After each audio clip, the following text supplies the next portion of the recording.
Every December, my family mailed out hundreds of perfect Christmas cards, smiling faces, matching clothes, beautiful holiday memories.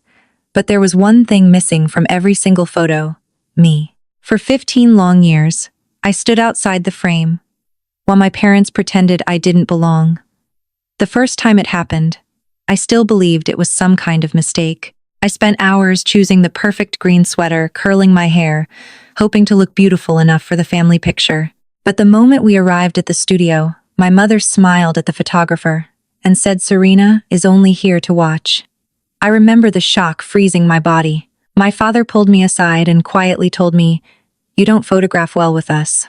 Those words followed me for years like a shadow I could never escape.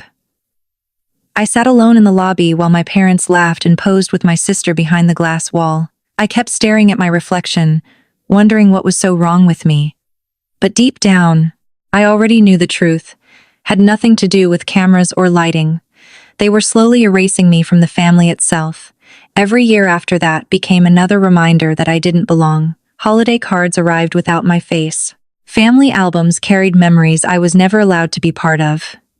Even when I graduated with honors, they cared more about taking pictures of my sister than celebrating me. I tried so hard to earn love that should have been given freely. I stayed quiet. I pretended it didn't hurt. But silence has a way of turning pain into something permanent. Then, after 15 years of exclusion, my mother suddenly called and invited me to join the Christmas photo this year. For the first time in my life, they wanted me in the picture. At least that's what they wanted me to believe. What I overheard before that photo shoot changed everything forever. And when I finally revealed the truth, my entire family began falling apart. If this story touched you even a little, subscribe and stay with me for the next part, because what happened inside that studio was far darker than I ever imagined. Every December, my family mailed out hundreds of beautiful Christmas cards, perfect smiles, matching outfits, warm holiday wishes printed in elegant gold letters. To everyone else, we looked like the perfect family. But there was one detail nobody ever noticed. I was never in a single photo. Not once in 15 years. Every holiday season, I watched my parents and my sister pose together while I stood outside the frame like a stranger who accidentally walked into the wrong house. The first year it happened, I still believed it was a misunderstanding.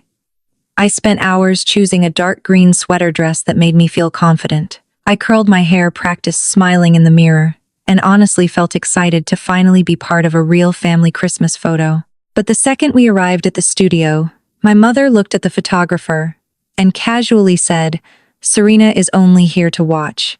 I remember feeling my stomach drop so hard, it almost hurt to breathe. My father quickly pulled me into the hallway before I could ask questions. Then he quietly whispered words, "I would never forget you don't photograph well with us." At first, I actually believed him. I sat alone in the waiting area while they laughed behind the studio lights, pretending to be a happy family. I kept staring at my reflection in the glass, trying to understand what was so wrong with my face, but the truth had nothing to do with cameras, lighting, or appearance. My family simply didn't want me beside them, and year after year they made sure I understood that without ever saying it directly. Every Christmas card became another reminder that I didn't belong. Every family memory excluded me a little more. Even when I graduated with honors, they barely acknowledged it. Instead, they spent the entire afternoon taking pictures of my sister like she was the center of the universe. I tried everything to earn their love. I stayed quiet. I worked hard. I convinced myself that if I became successful enough, kind enough, invisible enough, maybe someday they would finally let me into the picture. But silence only made it easier for them to erase me. Then something happened that changed everything. After 15 years of pretending I didn't exist, my mother suddenly called and invited me to join the family Christmas photo this year. Her voice sounded strangely sweet, almost nervous. For the first time in my life, they wanted me in the picture. At least, that's what they wanted me to believe. Because when I arrived at that studio early and overheard the conversation happening behind the door, I realized the truth was far uglier than rejection. I wasn't being invited back because they loved me. I was being used for something much darker. And what I did after discovering their secret completely destroyed the image my family spent years trying to protect. If this story pulled you in, subscribe and stay with me for the next part. because what happened inside that studio changed my life forever. And the next chapter only gets more shocking. The moment that truly broke my heart was not when my parents erased me from Christmas photos. It was the day I realized they could erase my biggest achievement too. I had spent years working harder than anyone around me, just to prove I deserved a place in my own family.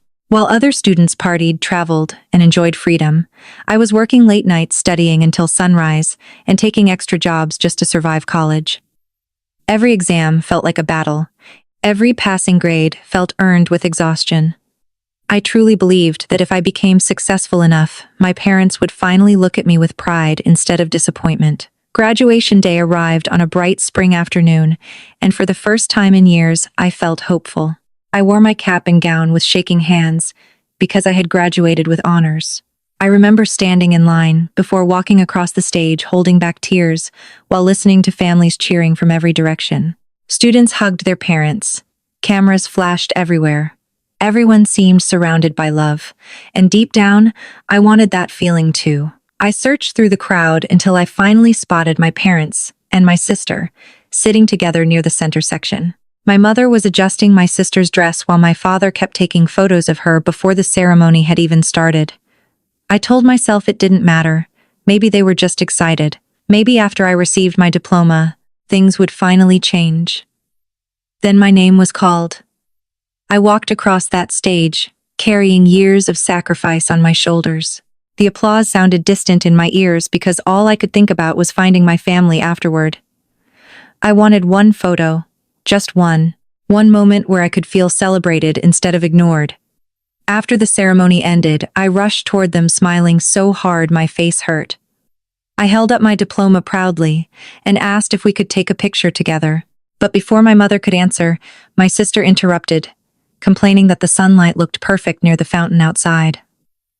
Suddenly, everyone's attention shifted to her. My father grabbed his camera immediately, while my mother fixed my sister's hair, like she was the graduate instead of me. I stood there holding my diploma, while they spent nearly an hour taking dozens of photos of her laughing beside the fountain.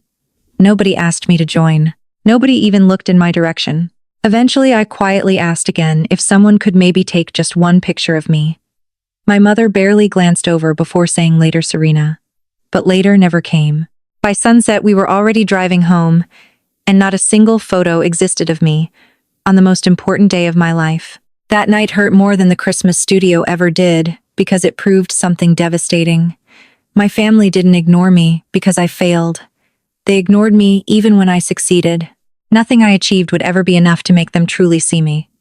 When we got home, I walked into the living room and froze. Sitting on the table was a framed photograph of my sister smiling beside the fountain from earlier that day. My graduation diploma was still lying forgotten on the kitchen counter, exactly where I had left it. That image stayed burned into my memory for years. My accomplishments were invisible, but my sister's smallest moments were treated like treasures. That was the night I finally started understanding that I was never competing for attention. I was competing against a role my family had already assigned me long ago. If this story touched you, subscribe and stay with me, because the next part reveals how I slowly discovered my family had been hiding an even darker secret from me for years. And once I uncovered it, nothing in our lives would ever be the same again. The strangest part about growing up invisible is that eventually you stop expecting love. You stop waiting for invitations. You stop hoping someone will finally notice your pain. That was exactly where I was when I met Marcus. By then, I had already spent years convincing myself that loneliness was safer than disappointment. I built my life carefully, piece by piece, without depending on anyone from my family. I worked long, exhausting hours as an accountant, rented a small apartment with exposed brick walls, and slowly created a quiet little world where nobody could humiliate me anymore. My apartment wasn't glamorous, but every lamp, every bookshelf, every framed picture on the wall belonged to me.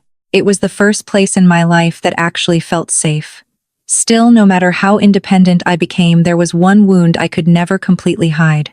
Every holiday season reopened it. Every Christmas card from my parents felt like another reminder that I existed outside their version of the family.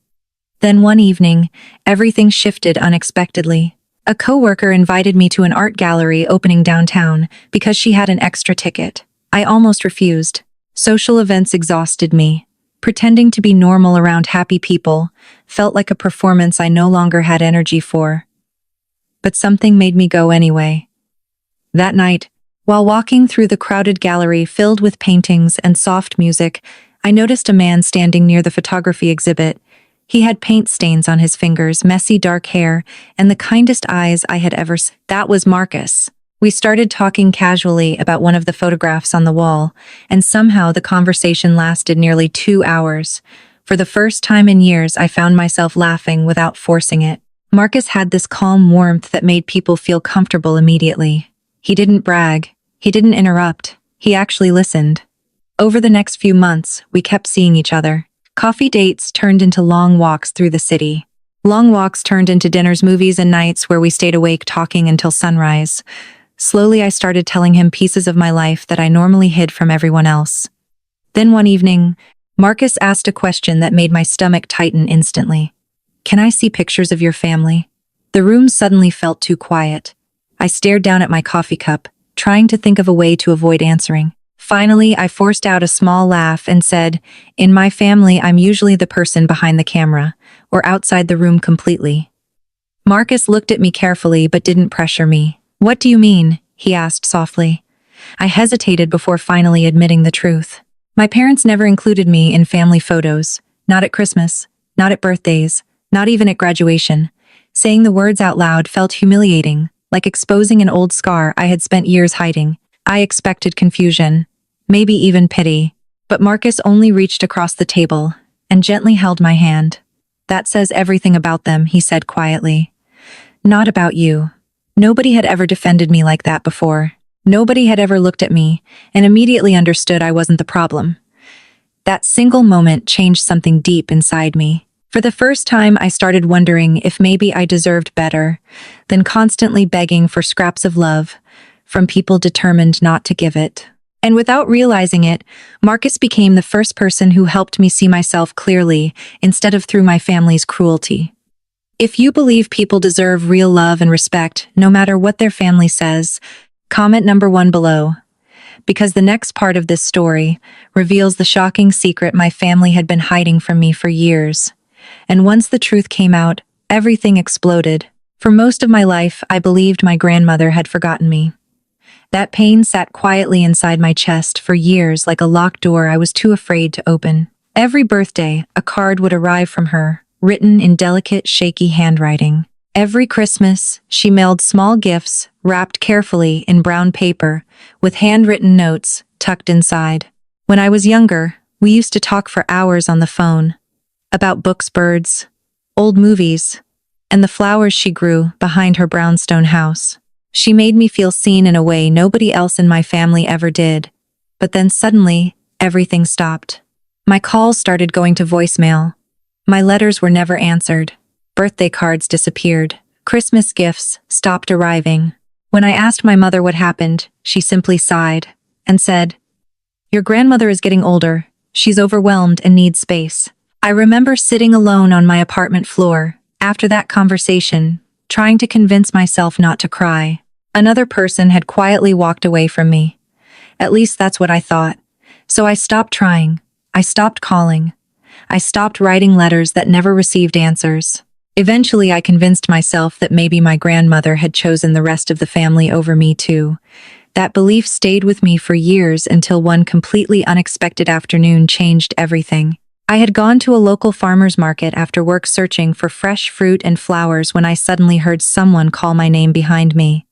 It was my Aunt Ruth, my mother's younger sister. She always seemed different from the rest of the family, quieter, softer, less cruel somehow.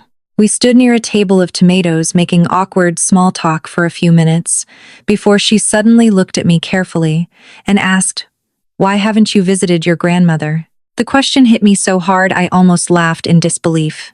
"Because she doesn't want to see me," I answered quietly. Ruth's entire expression changed. "Serena," she whispered, "your grandmother asks about you constantly." I froze. The noise of the market suddenly felt distant around me. "What do you mean?" I asked. Ruth hesitated like she was deciding whether to reveal something dangerous. Then she lowered her voice, and said words that completely shattered my understanding of the last 15 years. Your mother has been intercepting your letters and phone calls. I stared at her, unable to breathe. What Ruth nodded, slowly, pain filling her eyes. Your grandmother thinks you abandoned her. Diane told her you were too busy, that you stopped caring, that you didn't want contact anymore. I felt physically sick. All those years I spent believing my grandmother forgot me. She had actually been waiting for me, loving me, missing me. My knees almost gave out right there in the middle of the market. Ruth explained that my grandmother talked about me constantly. She kept asking why I stopped writing. She cried over birthdays that passed without hearing my voice. She even blamed herself, wondering if she had somehow hurt me. Every painful memory inside me suddenly twisted into rage. My mother had not only erased me from photographs, she had erased me from someone who truly loved me. Why would she do that? I whispered.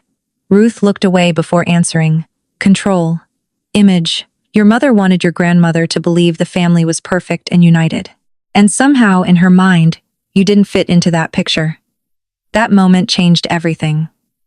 Until then, I thought I had simply been unloved. But now I realized something far worse. My family had been actively destroying the only real relationship that ever made me feel wanted. And once I learned that truth, there was no going back.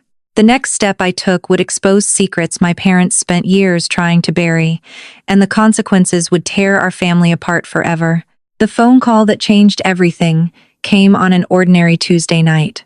I almost didn't answer because my mother rarely called me unless she needed something. For years, our conversations had been painfully short and emotionally empty. So when I saw her name appear on my screen, I already felt uneasy before picking up. Her voice sounded strangely soft, almost careful. Serena, she said slowly. We're doing family Christmas photos this Sunday. I stayed silent, waiting for the usual disappointment hidden somewhere behind her words. Then she added something I never expected to hear. We want you in the picture this year. For a moment, I genuinely thought I misunderstood her. 15 years of exclusion. 15 years of being erased from every holiday memory. 15 years of being told I didn't fit the image of the family. And suddenly, out of nowhere, they wanted me back in the photograph. My stomach tightened instantly because nothing about it felt real. My mother never apologized for the past. She never acknowledged the years of humiliation, yet now her voice sounded almost nervous, like she desperately needed me to say yes. Why now? I finally asked. There was a brief pause on the line before she answered carefully. Your grandmother wants to see the whole family together. The second she mentioned Grandma Eleanor, everything clicked into place. This wasn't about love. This wasn't about healing old wounds. This was about appearances again. I could feel it immediately. Does Grandma know I was never included before? I asked quietly. My mother ignored the question completely. Just wear something red, she said quickly. The photo shoot is Sunday afternoon at Harrison's studio. Then she hung up, before I could ask anything else. I sat frozen on my couch, staring at the dark television screen in front of me. Marcus noticed something was wrong immediately. After I explained the call, he leaned back quietly for a long moment, before saying, People like your parents don't suddenly change without a reason. Deep down, I knew he was right. My family had spent years pretending I didn't exist. People do not erase someone for that long and suddenly become loving overnight. Something else was happening beneath the surface. That feeling only grew stronger the next morning, when I called Aunt Ruth. The second I mentioned the Christmas photo invitation, she went silent. Then she sighed heavily and told me the truth my mother carefully avoided. Grandma Eleanor had been placed in hospice care 2 months earlier. Her health was declining quickly, and she had started reviewing her estate and will. According to Ruth, Grandma had begun asking difficult questions. Why wasn't Serena ever in the family photos? Why had Serena stopped visiting? Why did nobody talk about her anymore? My mother panicked because she realized the truth could destroy the perfect image she spent years building. Ruth explained that Grandma Eleanor refused to finalize anything in the will until she saw proof that the family was united. Suddenly, the invitation made horrifying sense. They didn't want me there because they loved me. They needed me there as evidence. A prop. A missing piece they could temporarily place back into the picture long enough to secure Grandma Eleanor's trust and inheritance. I remember gripping my phone so tightly my fingers hurt while Ruth explained everything. Rage burned through me hotter than anything I had ever felt before. My family had already stolen years of love from me and Grandma Eleanor. Now they wanted to use me one more time for money. That was the moment something inside me finally hardened. I stopped hoping for kindness from them. Instead, I made a decision that would change all of our lives forever. I would go to that photo shoot. But not for the reason they expected. If you think Serena should expose the truth after everything her family did, comment number 2 below, because the next part reveals what I overheard before the photo shoot began, and those words destroyed my family forever. The morning of the Christmas photo shoot felt like the beginning of a nightmare I could not escape. I stood in front of my bathroom mirror, staring at my reflection while holding the red dress my mother specifically told me to wear. For years, I dreamed about finally being included in one of those family Christmas photos. I imagined what it would feel like to stand beside my parents and smile without feeling unwanted. But now that the moment had finally arrived, all I felt was anger. Not sadness anymore, not heartbreak, pure anger, because I knew the truth. I knew they were not inviting me because they loved me. They needed me for a performance, a fake image they could show Grandma Eleanor before it was too late. Still, I decided to go. Not because I wanted their approval, but because I needed to hear the truth with my own ears before I destroyed the lie they built for 15 years. Marcus watched me quietly while I finished getting ready. "You don't have to do this," he said gently. I looked at him through the mirror and forced a small smile. "Yes," I answered softly. "I think I do." Before leaving, I pulled an old cardboard box from beneath my bed and placed it carefully on the kitchen table. Marcus opened it slowly and immediately froze. Inside were 15 years of Christmas cards. Every single card my family had ever mailed out since the first year they erased me from the photos. My mother, father, and sister smiling perfectly in matching holiday outfits, while I existed nowhere in the picture. Marcus picked up one card from years earlier and stared at it quietly. "You kept all of these?" he asked. I nodded. At first, I think I kept them because I wanted proof. I wasn't imagining things I admitted. Then eventually, I think part of me always knew I would need them someday. Next to the box sat another stack of papers tied together with ribbon. Grandma Eleanor's letters, the ones Ruth secretly gave me after revealing the truth. Letters filled with love, confusion, and heartbreak from a grandmother who believed her granddaughter abandoned her. Marcus carefully read one of them before looking up at me with tears in his eyes. "Your mother stole years from both of you," he whispered. Hearing someone say it out loud made my chest ache all over again. I spent the next several hours creating something I never imagined I would need to make: an album. On one side of each page, I placed the yearly Carter family Christmas cards, showing the perfect family image my parents proudly sent to the world. On the opposite side, I added photographs of myself from those same years, pictures alone, in college dorm rooms, pictures from graduations, pictures standing beside birthday cakes nobody celebrated with me. Beside them, I placed copies of Grandma Eleanor's unanswered letters. The contrast was devastating. One side showed the polished lie my parents created. The other showed the lonely reality they tried to hide. By the time I finished assembling the album, my hands were shaking from emotion and exhaustion. Marcus closed the cover gently and looked at me carefully. "What are you going to do with it?" he asked. I stared down at the album for a long moment before finally answering. "I'm going to let Grandma Eleanor see the truth for herself." For the first time in years, I no longer felt invisible. Hurt, yes. Furious, absolutely. But invisible, no. I finally had proof of everything they had done. And deep down, my family had no idea that the carefully planned Christmas photo shoot they believed would save them was actually about to destroy everything instead. If you want to see what Serena overheard when she arrived early to the studio, subscribe now, because the next part reveals the conversation that exposed every cruel secret her family tried to hide. I arrived at Harrison's studio 30 minutes early, and that decision changed my life forever. The parking lot was nearly empty, except for my father's car and my mother's silver SUV parked near the side entrance. Christmas decorations glowed softly through the front windows while fake snow and red ribbons covered the studio displays. From the outside, everything looked warm and perfect. Exactly the kind of image my family spent years trying to sell to the world. But the moment I stepped through the side entrance, I realized perfection was only another lie. The lobby lights were dim, and soft Christmas music played quietly through hidden speakers. Nobody noticed me enter because voices were already drifting from the waiting room deeper inside the studio. I recognized my mother's voice immediately. She sounded irritated. "I still can't believe she actually agreed to come," she muttered. Then my sister laughed. "She's desperate to feel included." Of course she came. My entire body froze beside the hallway wall. I should have walked away right then, but something inside me forced me to stay still and listen. Every instinct told me the truth was finally about to reveal itself. My father spoke next, calm and emotionless, like he was discussing business instead of his own daughter. "We only need one good photo. Eleanor sees it, believes the family is united, signs the papers, and everything goes back to normal." I felt my stomach twist violently. My mother sighed dramatically. 15 years of perfect Christmas cards ruined because of this nonsense. Then my sister answered with a laugh I will never forget for the rest of my life. "Relax. Serena has always been a prop. She just never realized it before." The second those words left her mouth, something inside me completely shattered.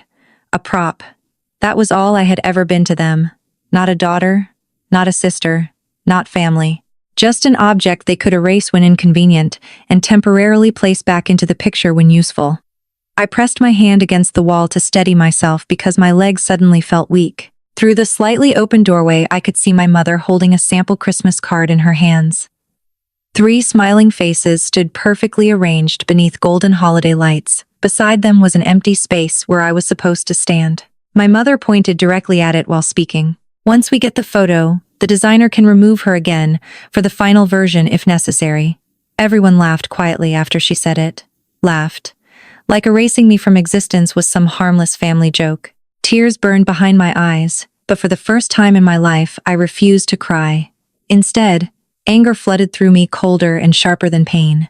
In that moment, every confusing memory from my childhood suddenly made sense. Every ignored birthday, every missing photograph, every moment I felt invisible. None of it had been accidental. My family carefully chose to erase me over and over again because acknowledging me would ruin the perfect image they wanted to protect. Then my father said something that finally pushed me past the point of silence forever. "After today," he said coldly, "we won't need her anymore." Those words hit harder than anything else because they confirmed the truth completely. I was never invited there out of love. I was only needed temporarily so they could protect their inheritance and fool Grandma Eleanor one last time. I quietly stepped away from the doorway before anyone noticed me. My heart pounded violently, but my mind had never felt clearer. I was done begging for love from people incapable of giving it.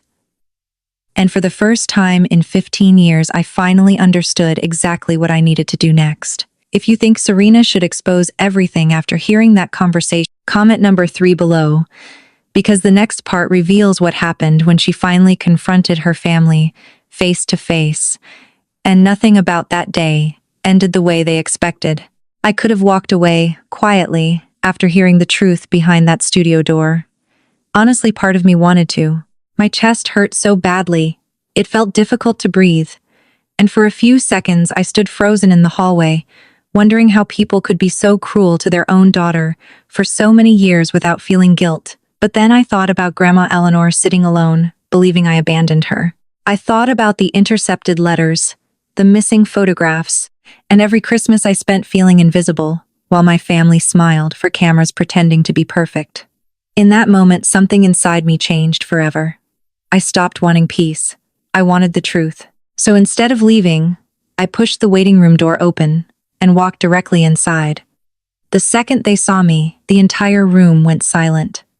My mother was still holding the sample Christmas card in her hand. My father's face instantly lost all color. My sister looked like she had seen a ghost. Nobody spoke for several seconds. I think they were all trying to figure out how much I heard. Finally, my mother forced a nervous smile onto her face. "Serena," she said too quickly, "you're early." I stared directly at her. I heard everything. The smile disappeared immediately. My father stepped forward first, trying to regain control of the situation. "You misunderstood the conversation," he said calmly. But for the first time in my life, I didn't back down. "Did I misunderstand being called a prop?" I asked. My voice shook slightly. but I kept going. Did I misunderstand hearing that you planned to remove me from the final Christmas card after Grandma Eleanor saw the photo? Nobody answered. My sister crossed her arms defensively while avoiding eye contact. My mother tried again, her voice suddenly sharp with irritation. You're being dramatic. Dramatic. After 15 years of being erased from the family, that was the word she chose. I laughed quietly, but there was no humor in it. No, I said softly. What's dramatic is pretending to love someone only when money is involved. My father's expression hardened instantly. Watch your tone. That sentence used to terrify me when I was younger, but now it sounded pathetic. I looked around the room, at the fake snow, the expensive decorations, the perfectly coordinated outfits waiting for the camera. Everything suddenly looked ridiculous. Do you know what hurts the most? I asked quietly. Not the photographs, not even the lies. It's realizing none of you ever felt guilty about any of it. My mother slammed the sample card onto the table. We did what we had to do for this family. I stared at her in disbelief. Family, I repeated. You spent 15 years pretending I didn't exist. My sister finally spoke up, then sounding more angry than ashamed. You were always difficult, Serena. Mom and Dad just wanted peace. Hearing her say that almost made me smile because suddenly everything became clear. They truly believed their behavior was justified. They convinced themselves I deserved the exclusion, because acknowledging the truth would force them to confront how cruel they really were. My father sighed heavily like he was exhausted by me. Can we please just take the photo and move on? That sentence changed everything. After all the pain they caused, all the years they stole, he still thought this could simply be fixed with one fake picture. I looked directly at him and quietly answered no. Then I reached into my bag and pulled out one of the old Christmas cards I had brought with me. I placed it beside the new sample on the table. This is who you really are, I whispered. And Grandma Eleanor deserves to know. Fear flashed across my mother's face for the first time that day. Real fear, because in that moment, she finally understood something important. I was no longer the quiet, invisible daughter they could control. And once the truth reached Grandma Eleanor, the perfect image they spent 15 years protecting was about to collapse completely. If you want to see what happened, after Serena finally exposed the truth to Grandma Eleanor, subscribe now, because the next part reveals the emotional confrontation that destroyed the Carter family forever. The drive to Aunt Ruth's house felt unreal, like my entire life had suddenly split into two different versions. Before that afternoon, I was still the invisible daughter, desperately hoping her family might someday love her. After walking out of Harrison's studio, that version of me no longer existed. I sat silently in Marcus's car, staring out the window, while Christmas lights blurred through my tears. My phone kept vibrating nonstop in my coat pocket. Calls from my mother, messages from my sister. Even my father tried calling repeatedly. I ignored every single one. For the first time in my life, I didn't feel guilty about refusing to answer them. Marcus glanced at me carefully while driving. Are you okay? He asked quietly. I let out a weak laugh. No, I admitted honestly, but I think I finally stopped lying to myself. When we arrived at Aunt Ruth's house, she opened the front door before we even knocked, almost like she had been waiting for us. The moment she saw my face, she understood immediately that something terrible had happened. They said it out loud, didn't they? She asked softly. I nodded once. That was all it took. Ruth closed her eyes in pain before stepping aside and pulling me into a hug. I didn't realize how badly I needed someone to hold me until that moment. Years of humiliation, loneliness, and rejection suddenly crashed down on me all at once. I brought everything I whispered after we sat down in her kitchen. I placed the large leather album carefully on the table between us. Ruth opened it slowly, page by page, while Marcus stood quietly beside me. One side showed 15 years of perfect Christmas cards, with my smiling family pretending to be complete. The other side showed the truth. Me alone in dorm rooms. Me celebrating birthdays by myself. Me graduating without family photos. And woven between every page were Grandma Eleanor's letters, asking why her granddaughter stopped loving her. Ruth covered her mouth while reading one of them. Tears filled her eyes. Diane destroyed this family long before today, she whispered. Hearing those words strangely made me feel lighter. For so many years, I believed something was wrong with me. I believed I was difficult to love. But now, for the first time, someone else finally saw the cruelty clearly too. Ruth carefully closed the album and looked directly at me. Grandma Eleanor needs to see this immediately. Fear twisted inside my chest. What if it destroys her? I asked. Ruth shook her head firmly. No, sweetheart. The lies are what destroyed her. The truth is the only thing she deserves now. We spent the next hour organizing everything carefully. Every intercepted letter. Every Christmas card. Every missing year documented perfectly. Marcus even helped me write a letter for Grandma Eleanor to read first before opening the album. In it, I explained that I never abandoned her, not once. I told her I loved her every single year, even when I believed she stopped loving me back. By the time we finished, the package felt heavier than anything I had ever held in my hands. Not because of paper or photographs, but because it carried 15 years of stolen love and buried truth. Ruth promised she would personally deliver everything to Grandma Eleanor the next morning, so my mother could not intercept it again. Before leaving, she grabbed my hand tightly and said something I will never forget. You are not destroying this family, Serena. You are exposing what it already became. That sentence stayed with me the entire ride home. Deep down, I knew the moment Grandma Eleanor opened that album, nothing would ever be the same again. The perfect Carter family image was about to collapse completely, and for once none of them would be able to erase me from the story anymore. If you believe Serena did the right thing by finally revealing the truth, like this video, and subscribe now, because the next part reveals Grandma Eleanor's heartbreaking reaction after learning what her own daughter had hidden from her for 15 years. The 3 days after Ruth delivered the album to Grandma Eleanor felt longer than the previous 15 years combined. Every hour dragged painfully while I waited for some kind of response. I barely slept. I barely ate. My mind kept replaying every possible outcome over and over again. Part of me feared Grandma Eleanor would refuse to believe me. Another part feared the truth would completely break her heart. But beneath all the fear, there was also something new growing quietly inside me, for the first time in years. Hope. Real hope. On the third evening, my phone finally rang. The second I saw Aunt Ruth's name on the screen, my entire body tensed. I answered immediately. Ruth sounded emotional before she even spoke. She knows everything now, she whispered. I stopped breathing for a moment. How did she react? I asked carefully. Ruth let out a shaky breath. She cried for almost an hour, Serena. My stomach twisted painfully. Oh God, maybe I shouldn't have sent it. No, Ruth interrupted firmly. You needed to. Grandma Eleanor kept saying the same thing over and over again while reading the letters. I gripped the phone tightly. What did she say? Ruth's voice cracked slightly. She kept saying, they stole my granddaughter from me. Tears immediately filled my eyes. For years I believed my grandmother abandoned me, and all that time she had been grieving the exact same loss from the other side. Ruth explained that Grandma Eleanor read every single page of the album slowly and carefully. She studied each Christmas card beside the matching photographs of me alone. She reread the intercepted letters multiple times, especially the ones where she begged for answers and never received them. According to Ruth, the realization completely shattered her, not because of the inheritance or the lies themselves, but because she finally understood how much time had been stolen from both of us. She blamed herself, Ruth said softly. She kept asking why she didn't question your mother sooner. That hurt almost more than everything else. Grandma Eleanor spent years thinking she failed me, when the truth was she had been manipulated just like I had. Then Ruth told me something that completely changed the direction of our family forever. Grandma Eleanor called her lawyer the next morning. I sat upright immediately. What she changed, the will, Serena. Silence filled my apartment after those words. I honestly didn't know what to say.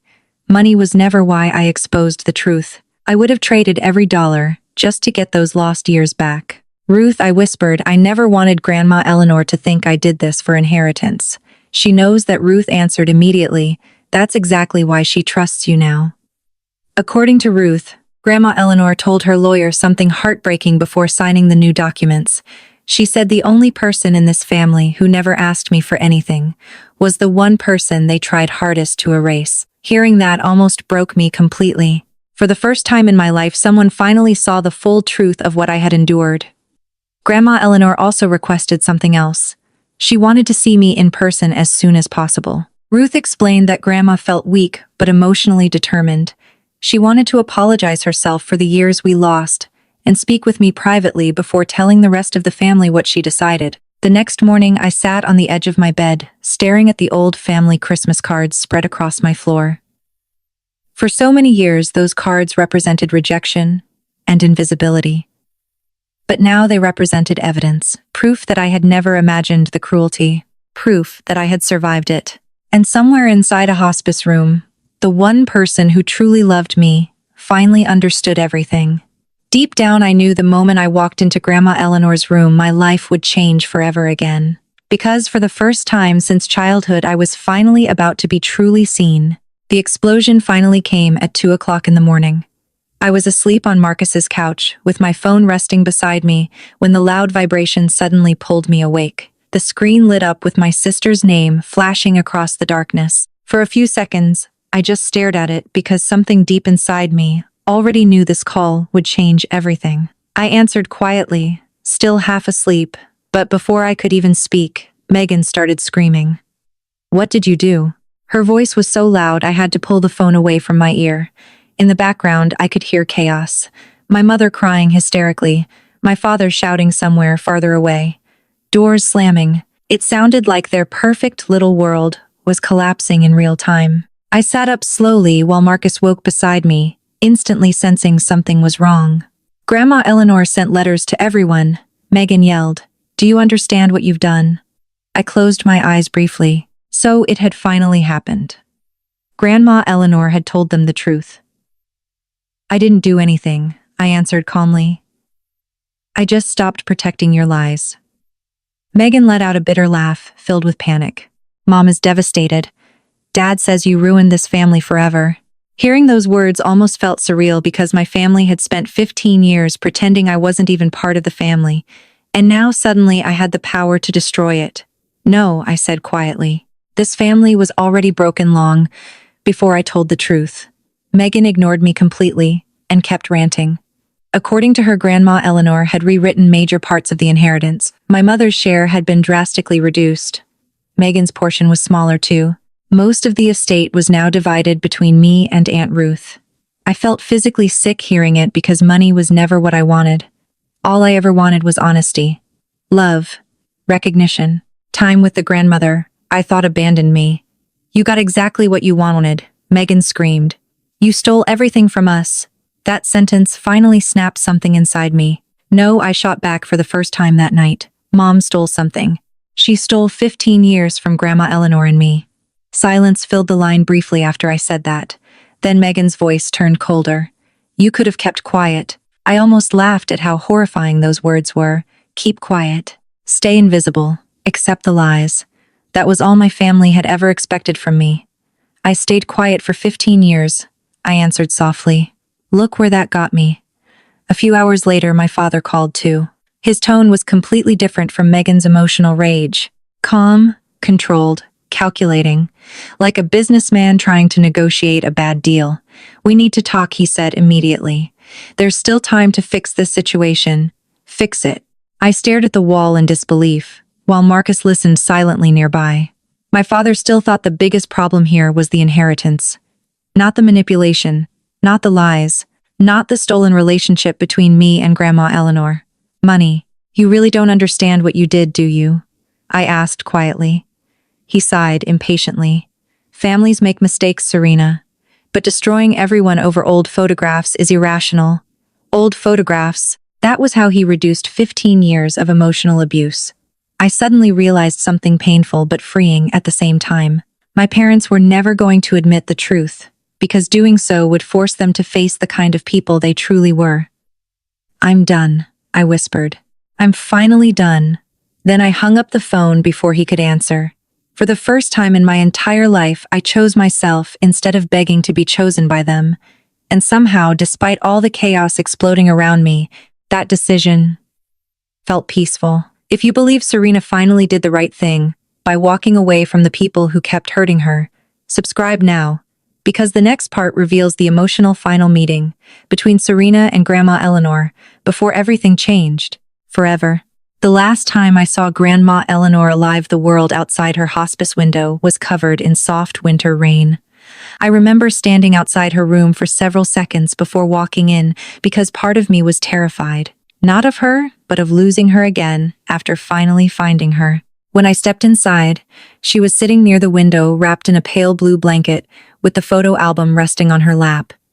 The moment she looked up and saw me, her eyes filled with tears instantly. "Serena," she whispered, reaching out both trembling hands toward me. I crossed the room so quickly I almost forgot how to breathe. The second she pulled me into her arms, years of pain inside me finally broke apart. We cried together for a long time without speaking, because no words could fully explain what had been stolen from us. Eventually, Grandma Eleanor held my face gently and said something I will carry in my heart forever. "You were never invisible to me." Hearing those words healed something inside me that I thought had been permanently destroyed. For most of my life, I believed love had to be earned through perfection, silence, and sacrifice. My family trained me to believe that my value depended on how convenient I was to them. But sitting there beside Grandma Eleanor, I finally understood the truth. Real love does not erase you. Real love does not make you beg to be included. Real love sees you fully and stays. Grandma Eleanor apologized over and over again for not realizing sooner what my parents had done. But I held her hands tightly and told her none of this was her fault. We were both manipulated by the same lies. Before I left that evening, she gave me one final gift. Not money, not inheritance papers, a photograph. It was an old picture taken the day I was born. Grandma Eleanor was holding me against her chest with tears of happiness in her eyes. On the back of the photo, she had written a sentence in faded ink, "The light of my life."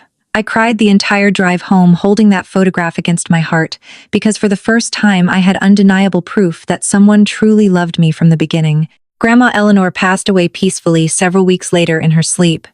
At the funeral, my parents sat across the church from me, but we never spoke. There was nothing left to say anymore. The truth had already exposed everything. Megan approached me afterward with tears in her eyes and quietly apologized for all the years she helped erase me. And honestly, I forgave her. Not because what she did was acceptable, but because carrying hatred any longer would only continue hurting me. Forgiveness does not mean forgetting. It means refusing to let pain control your future forever. A month later, the inheritance was finalized. Grandma Eleanor left me her brownstone house, filled with books, old photographs, and memories of the woman who never truly stopped loving me. Today, Marcus and I live there together. The walls that once held silence are now covered in real family pictures. Pictures filled with laughter, honesty, and people who actually choose each other. Sometimes I still look at those old Christmas cards and wonder how different life could have been if my parents had simply loved me honestly instead of protecting appearances. But then I remember something important. Their cruelty was never a reflection of my worth. And that may be the biggest lesson of all. If someone constantly makes you feel invisible, unwanted, or difficult to love, that does not mean there is something wrong with you. It means they are incapable of giving the kind of love you deserve. Family is not just blood. Family is the people who protect your heart instead of breaking it. The people who make space for you instead of erasing you. And sometimes the strongest thing a person can do is finally walk away from those who only value them when convenient. If this story touched your heart, please like this video and subscribe to the channel for more emotional stories about truth, family, betrayal, and healing. And remember this forever: never shrink yourself just to fit inside someone else's version of love.